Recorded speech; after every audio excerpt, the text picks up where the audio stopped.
갈라디아서 1장 11절로 17절 말씀입니다.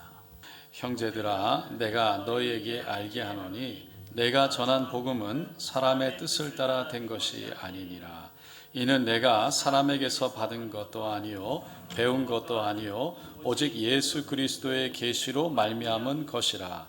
내가 이전에 유대교에 있을 때에 행한 일을 너희가 들었거니와 하나님의 교회를 심히 박해하여 멸하고 내가 내 동족 중 여러 영갑자보다 유대교를 지나치게 미뤄 내 조상의 전통에 대하여 더욱 열심히 있었으나 그러나 내 어머니의 태로부터 나를 택정하시고 그의 은혜로 나를 부르시니가 그의 아들을 이방에 전하기 위하여 그를 내 속에 나타내시기를 기뻐하셨을 때에 내가 곧 혈육과 의논하지 아니하고 또 나보다 먼저 사도된 자들을 만나려고 예루살렘으로 가지 아니하고 아라비아로 다시 다메섹으로 돌아왔노라. 아멘. 오늘 저는 갈라디아서 1장 11절로 17절 말씀을 통해서 은혜를 지나 하나님께로 더 가까이라는 제목으로 함께 은혜를 나누고자 합니다. 20세기 최고의 영성 신학자라고 불리우는 유진 피터슨이라는 분이 있죠. 성경도 쓰고 더 메시지라는 성경도 쓰고 아주 훌륭한 분입니다. 근데 그분이 쓴 책 중에 껍데기 목회자는 가라라고 번역된 책이 있는데 거기에 보면 이런 말이 나옵니다. 기독교 2000년의 역사 속에서 일어난 대부분의 신앙 부흥 운동은 평신도 계층에서 일어났다. 종종 기독교 신앙은 부패한 종교 지도자들에 대항하여 형성되고 개혁되었다. 소위 평신도라고 일컫는 사람들은 직업이나 신분이 종교인으로 분류되지 않는 하나님의 사람들이었다. 신앙 부흥 운동은 복음의 능력을 통해서 그 복음으로 변화를 경험한 사람들에 의해 일어나게 되었다라는 거죠. 그러니까 어떤 특별한 특정된 지도자, 리더들, 목회자를 통해서 일어난 것보다는 사실은 평신도들로부터 시작되어지는 것이 많았다는 거죠. 여러분, 진정한 신앙은 우리가 알고 있는 것처럼 종교가 아닙니다. 그 말은 우리가 어떤 신앙생활을 한다고 하면서 교회에 나와 예배를 드리는 행위 자체만으로는 그 행위 자체만으로는 신앙생활 한다라고 말할 수가 없다는 거죠. 거룩하게 보여진다. 거룩하게 나타난다. 그래서 그 삶이 신앙생활이라고 말할 수도 없는 겁니다. 그러니까 기도만 한다. 기도하는 그 자체를 갖고도 그런 행위를 갖고 신앙생활을 한다고 말할 수도 없는 거죠. 왜냐하면 진정한 신앙생활이라는 것은 하나님과의 관계에서 시작되게 됩니다. 그러니까 하나님 관계 없이 어떤 종교적 행위가 되어져 버리게 되면 그것이 곧 종교 생활로 들어가는 길이 되는 겁니다. 이 예수를 모르는 사람들도요, 종교 생활 하잖아요. 근데 그들만 종교, 그야말로 우리는 기독교를 종교라고 말하지 않는데 모든 다른 종교에서는 종교 생활을 한다고 말하죠. 그런데 우리 예수를 믿는 사람도 안타깝게 오랫동안 신앙생활을 해온 사람들 가운데 종교 생활로 빠져드는 사람들도 있는 거죠. 저도 오랫동안 벌써 신앙생활을 했죠. 처음에 시작할 때는 그저 하나님이 너무 좋아서 시작했습니다. 하나님이 너무 좋았어요. 그래서 그냥 뭐든지 기뻤습니다. 기쁨이 충만했어요. 누가 시켜서 하는 것도 아니었고 예배나 봉사나 제가 기뻐서 했죠.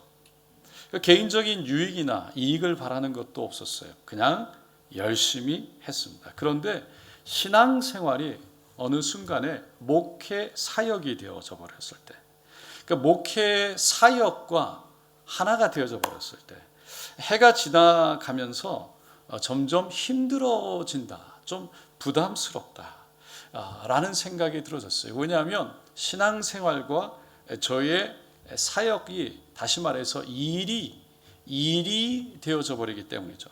그러니까 좋아해서 시작되었던 신앙생활이 일이 되어져 버리니까 힘든 거예요. 힘들게 느껴졌어요. 그때 저를 다시 주님께로 인도한 것은 다름 아니라 복음이었습니다. 조금 더 정확하게 말한다면 복음의 은혜였어요. 예수님은 요한복음 10장 10절에 내가 온 것은 양으로 생명을 얻게 하고 더 풍성히 얻게 하려 하는 것이라 라고 그랬어요.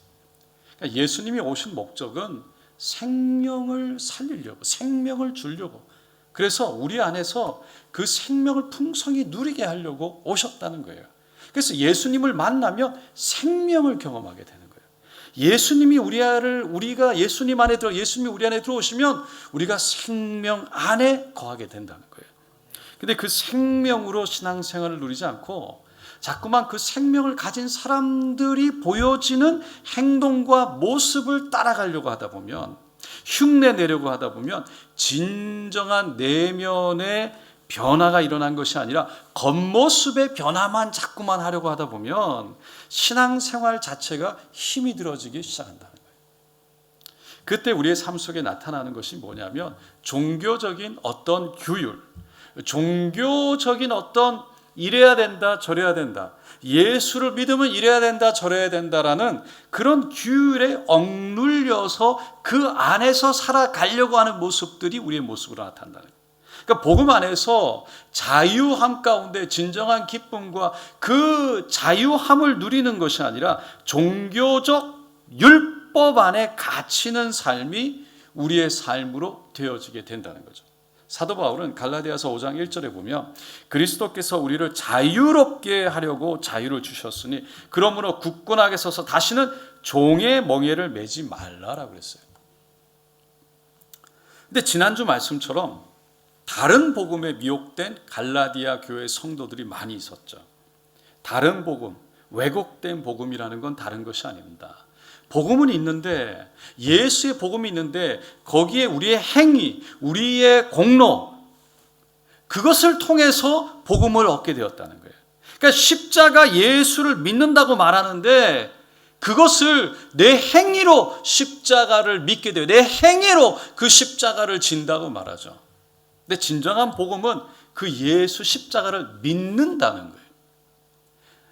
그래서 그 십자가 안에 거하게 되고 십자가 우리 안에서부터 드러나는 것이지 밖에서부터 우리가 그 십자가를, 그 모습을 드러내려고 하는 데 있지 않다는 거죠. 진정한 신앙생활은 진정한 기쁨과 감사에서부터 시작을 하고 거기에 파운데이션, 기반을 둔다는 거죠. 그런데 자유나 기쁨은 우리가 예수를 만나고 나서 안타깝게도 제가 아까 말씀드렸지만 오랫동안 신앙생활한 사람들 가운데 이게 자꾸 지속되지 못한다는 거예요. 이 분명히 예수를 믿었을 때 처음에 기쁨과 감사가 넘쳤는데 이 신앙생활을 오래 하면서 이 기쁨과 감사를 잃어버린다는 거예요. 왜요? 진정한 우리 안에 영적인 변화를 계속해서 경험하지 못하기 때문에. 오늘 본문에서 사도 바울이 전하는 복음은요, 내면의 세계가 변화되는 것을 통해서 삶의 변화와 함께 일어나는 것을 말하고 있어요. 그러니까 신앙생활이라는 것, 신앙이라는 건 사는 것, 삶과 분리되어져서 따로따로 있을 수 없다는 거예요. 신앙생활은 말 그대로 신앙과 생활, 함께 가는 것입니다. 오늘 본문 11절 12절 말씀을 함께 볼 텐데 다시 한번 우리 말씀을 다 같이 읽어보겠습니다. 형제들아, 내가 너희에게 알게 하노니 내가 전한 복음은 사람의 뜻을 따라 된 것이 아니니라. 이는 내가 사람에게서 받은 것도 아니요 배운 것도 아니요 오직 예수 그리스도의 계시로 말미암은 것이라. 사도 바울은 갈라디아 교회가 이 복음의 왜곡으로 인해서 심각한 영적 위기에 처해 있었어요. 그런데 그들을 향해서 형제들아 라고 부르면서 자신이 전한 복음은 결코 사람에게서 받은 복음이 아니라는 거예요. 왜? 그 당시에 복음은 있었는데 사람들이 그 복음을 변형시켜서 사람들의 생각을 집어넣어서 얘기했기 때문이에요. 그래서 내가 사람들에게서 배운 것도 아니고 정말 오직 예수 그리스도의 계시로 말미암아서 내가 직접 받은 것이다 라고 얘기하는 겁니다. 사도 바울은 다른 사도들처럼 우리가 아는 것처럼 예수님과 함께한 삶을 살지는 못했어요. 그러니까 예수님을 직접 보고 예수님의 음성을 직접 듣고 예수님을 따라다니면서 배운 사람은 아니었어요. 하지만 3번씩이나 반복해서 자신이 받은 복음은 하나님께 직접 받은 복음이라는 것을 강조하고 있어요. 왜 오직 예수 그리스도의 계시, 왜 예수님으로부터 직접 받은 것이 중요했을까요? 소아시아 1세기 그 당시에 수많은 종교적 가르침과 수많은 철학 사상들에 의해서 복음이 있었지만 그것이 잘못된 가르침 속에 있었다는 거예요. 사람들의 생각, 사람들이 만들어낸 생각. 사도가 전했던 복음, 사도 바울이 전했던 복음은 오직 예수로부터 얻은 복음이라는 것을 강조하고 있어요. 그런데 이 예수 그리스도의 계시라고 말하고 있는데 이 계시라는 것이 무엇인가 생각해 봐야 됩니다. 헬라어로 원어로 보면 아포칼립스라고 되어 있어요. 이 말은 어떤 덮개를 벗기다, 감추인 것을 드러내게 하다, 폭로하다 이런 뜻이에요. 그러니까 하나님이 덮개를 열어가지고 우리에게 보게 하시는 거예요. 하늘의 비밀을 열어서 우리에게 알려주시는 거예요. 마태복음 16장 13절로 20절에 보니까 예수님이 제자들에게 질문하죠. 사람들이 나를 누구라고 하느냐. 그때 사람들이 예수님 당신을 사람들은 제자들이 얘기하는 거죠. 에레미야라고 얘기하고 엘리야라 얘기하고 세례 요한, 침례 요한이라고 말합니다. 그때 예수님이 그러면 너희들은 나를 누구라고 하느냐라고 질문하죠. 그 질문에 베드로가 주는 그리스도시요 살아계신 하나님의 아들이십니다. 그때 예수님이 기뻐하시면서 요한의 아들 시몬아 너가 복이 있도다. 이것을 너에게 알게 하니는 혈육 사람이 아니라 하늘에 계신 나의 아버지시니라. 이것이 바로 계시라는 거예요.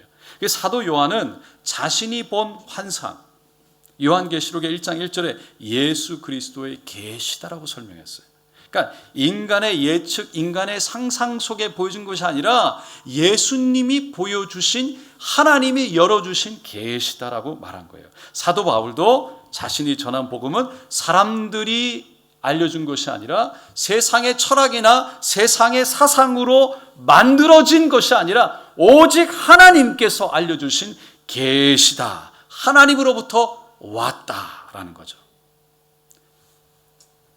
여기서 우리가 질문하게 되는 건 다른 종교에도 계시가 있지 않나요? 네. 다른 종교에도 보면 사람들의 신비한 깨달음을 얻게 돼요.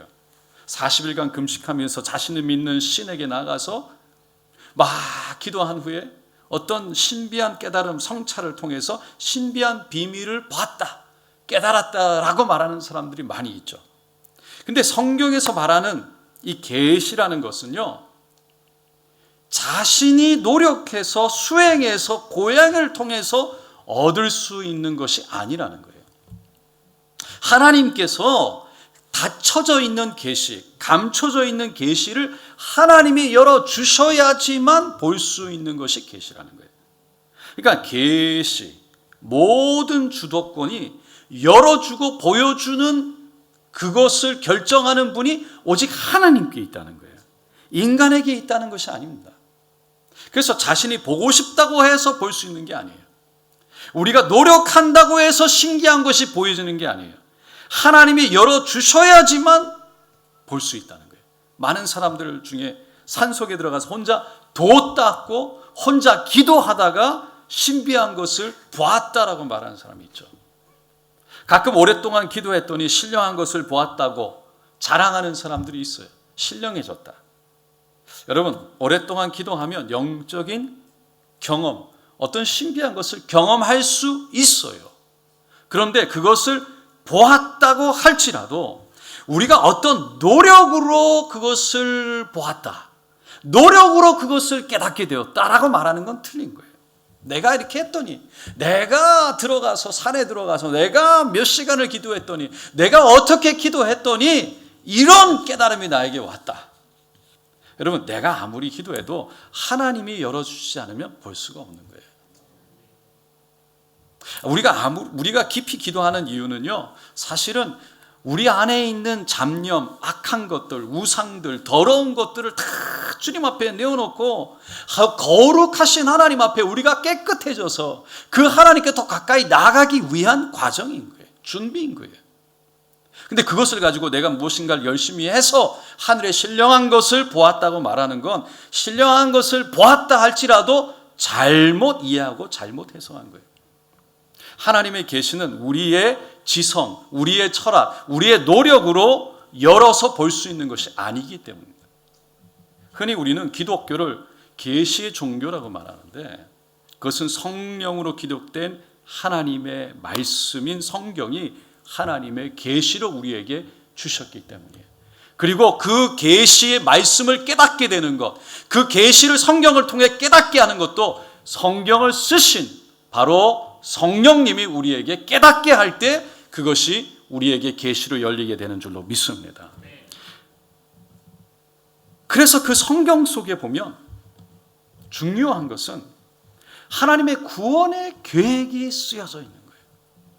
그 성경 속에 가장 핵심적인 계시가 뭐냐면, 모든 계시의 근간이 뭐냐면 바로 십자가를 통해 우리를 구원하신 하나님의 계획하심이 창세부터 구약을 지나 신약을 지나서 앞으로 오실 예수를 통해 완벽한 온전한 구원의 길로 인도하실 하나님의 계획을 말씀하고 있다는 거예요.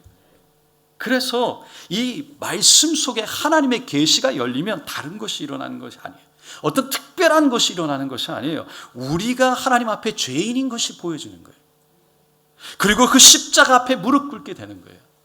그리고는 하나님의 은혜와 영광을 보게 될 때 우리 안에서 진정한 영적인 변화가 일어난다는 거예요. 하나님 앞에서 그 변화라는 건 다른 것이 아니에요. 우리가 어떤 능력을 갖고 이런 것보다 우리 안에 하나님 앞에서 자기 자신을 부인하고 예수 십자가를 따라갈 수 있는 능력이 생긴다는 거예요. 존 파이퍼 목사님이요, 하나님이 복음이다라는 책에 이렇게 말했어요. 복음은 단지 우리를 천국으로 인도하는 수단이 아니라 하나님께로 인도하는 것이다. 여러분, 천국 꼭 하나님이 계신 곳이 천국인 줄로 믿습니다. 그래서 하나님의 계시가 열려질 때 우리는 다른 것이 아니라 하나님 앞에 순복하게 된다는 거예요. 하나님이 누군지를 깨닫고 그 앞에 죄인임을 깨닫고 그 하나님의 은혜로 구원받았음을 깨닫을 때 우리는 영적인 변화를 경험하게 되는 거예요. 오늘 본문 13절 14절에 보면 사도 바울이 예수 그리스도의 계시에 대해서 갇혀 있었을 때 누구보다도 종교적 전통을 지키고 열심을 다해서 그 하나님의 교회, 주님의 교회, 예수 교회, 예수 믿는 사람들을 핍박했어요. 예수 믿는 사람들을 찾아다니면서 결국은 그들을 잡아 감옥에 가뒀죠. 성령이 충만했던 스데반 집사를 돌로 쳐 죽이는 일에 앞장섰어요. 그리고 자신의 정치적 야망, 성공을 위해서 수단과 방법을 가리지 않았어요. 그래서 대제사장 공문을 들고 저 멀리 다메섹 북쪽까지 정말 말을 타고 예수 믿는 사람이 있다고 할 때 잡으려고 갔던 거예요. 위협과 살기가 등등했던 사람이었어요. 하지만 15절에 그러나 그의 고백은 이겁니다. 내가 어머니의 태로부터 나를 택정하시고 그의 은혜로 나를 부르시니가. 자신을 어머니의 뱃속에 있을 때부터 이미 하나님이 선택하고 택정하시고 부르셨다는 거예요. 그래서 내가 예수 믿게 된 건 내가 한 것이 아무것도 없고 하나님의 선택, 하나님의 은혜라는 것입니다. 여러분, 우리가 예수님을 알게 된 건 우리의 노력 아무것도 없는 줄로 믿습니다. 그래서 하나님의 은혜라는 거예요. 어느 나라 왕이 세상의 모든 지혜자를 불러다 놓고 세상의 지혜를 정리해 오라고 했대요. 그랬더니 이 지혜자들이 12권으로 총정리를 했답니다.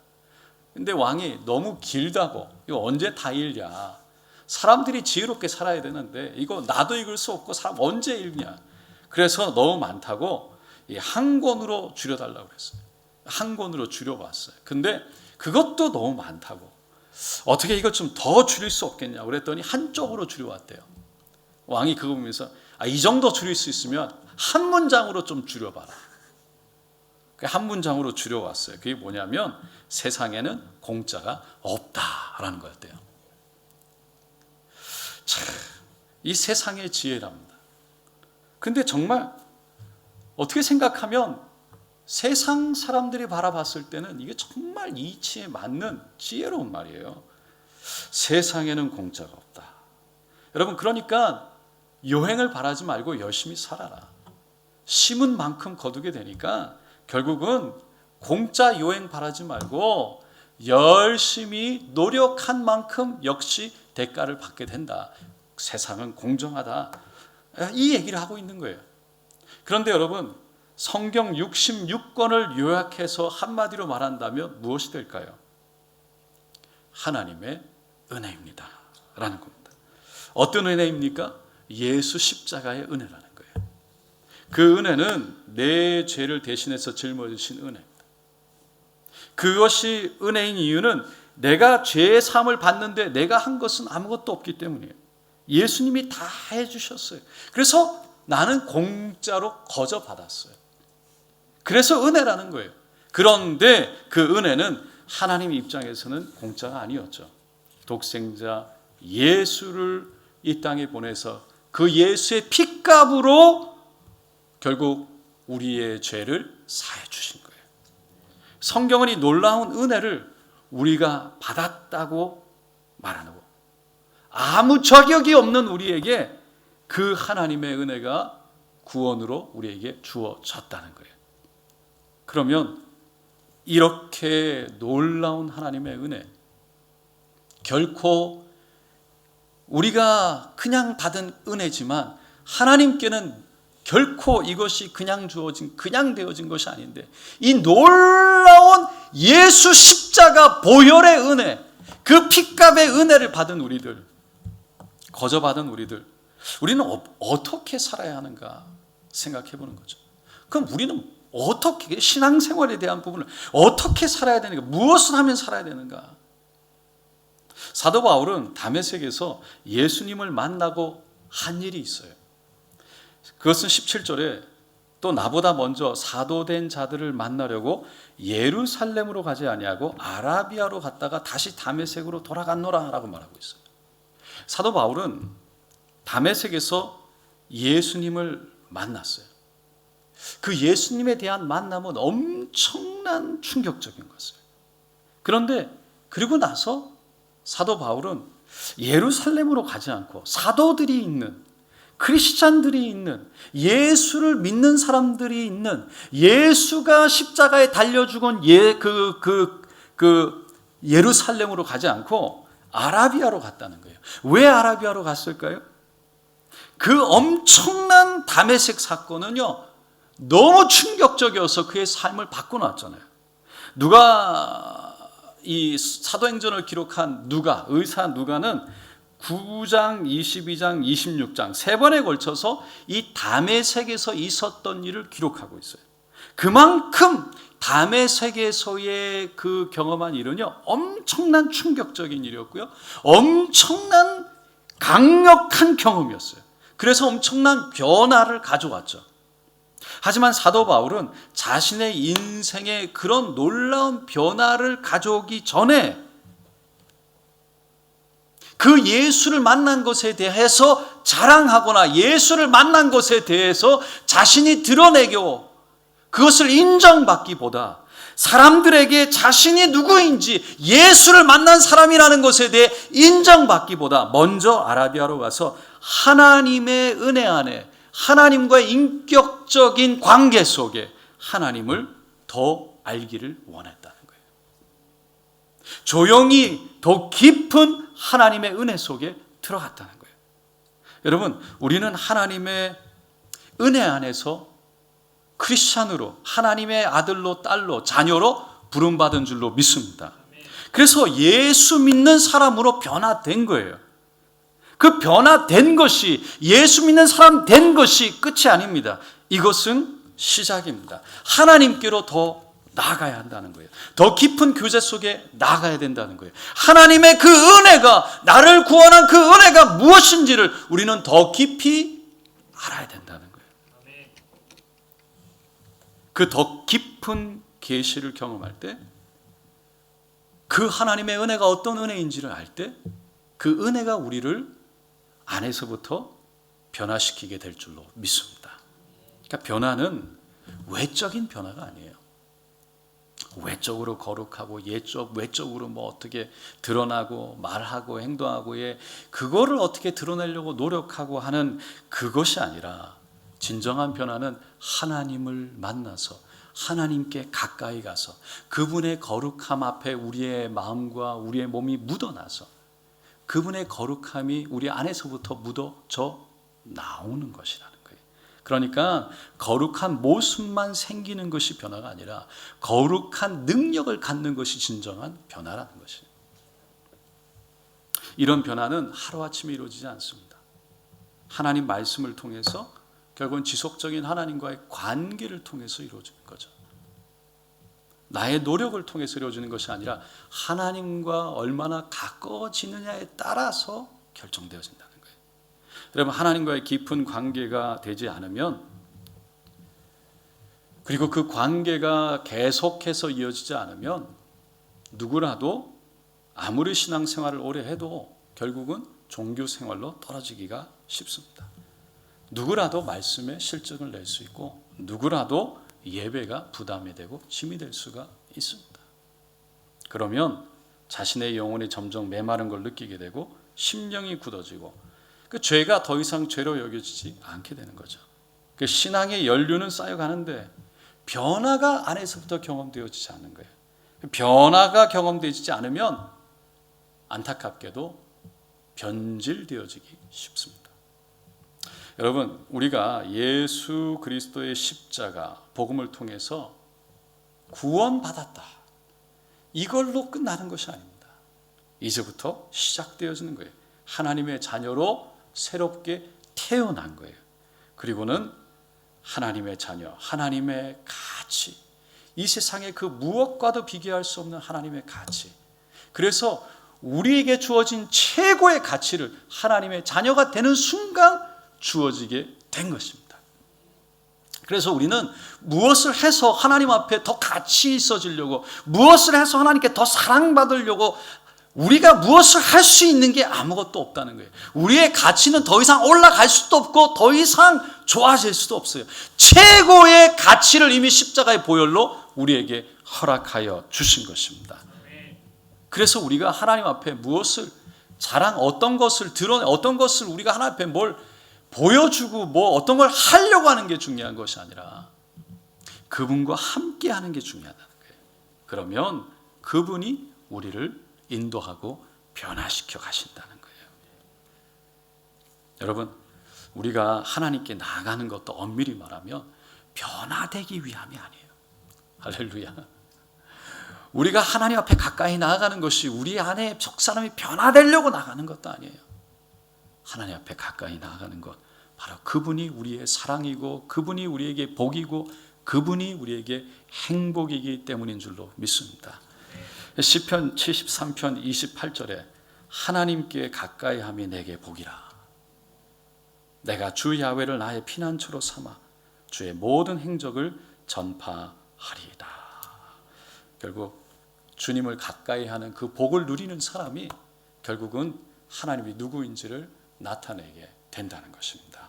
그 은혜 안에 들어가서, 그리고 은혜 안에 머무는 것이 아니라 은혜를 지나서 하나님께로 더 가까이 나아가는 친밀함 속에 하나님과 동행하는 저 여러분 되시기를 예수님의 이름으로 축원드립니다.